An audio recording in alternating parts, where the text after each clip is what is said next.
আমরা মনোযোগ দিয়ে শুনি, কিন্তু যারা এই কোরআন পড়ে কোরআন বোঝে, কোরআনী সমাজ কায়েমের জন্য জমিনের চেষ্টা করে, বিগত দিনে এরকম পর্দাশীল নারীদেরকেও গ্রেফতার করে কারারুদ্ধ করা হয়েছিল। আজকে আমরা একটা সুবর্ণ সুযোগ পেয়েছি কোরআনের কথাগুলো আমার জনগণের কাছে পৌঁছে দেওয়ার, কিন্তু এটা অনেকের কাছে সহ্য হচ্ছে না, গাফলতা হচ্ছে।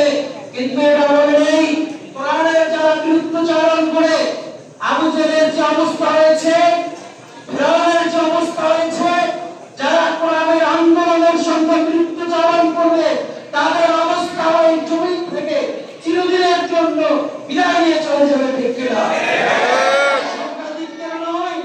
বদরের যুদ্ধ মাত্র 300 টাকা ছিল, কাফেরদের 1000 ছিল। তারা মনে করেছিল লা যাইবা ইয়াউমু মিনান নাস, আজ আমাদের উপর থেকে কেউ জয় হবে না। শয়তান এসে বলেছিল ইন্নী জাউল্লাহ ইয়াসিন, আমিও তোমাদের রাখি হবে। কিন্তু বদরের ময়দানে শোচনীয় পর্যায়ে বরণ করেছে। তখন শয়তান বলেছে ইন্নী আখাফুল্লাহ, আল্লাহর সাথে তুলিকা, আল্লাহর শাস্তি বড় কঠিন, আমি সেটাকে ভয় পাই।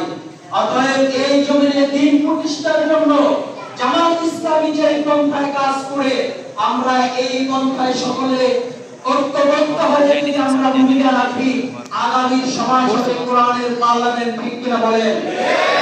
আমাদের সকলকে আহ্বান জানাচ্ছি সেই কোরআনী পার্লামেন্ট করার জন্য, প্রাণান্তকর চেষ্টা করার জন্য। এরপর যারা আপনাদের সম্মুখে বক্তব্য দিয়ে আসছেন বাংলাদেশ জামাত ইসলামী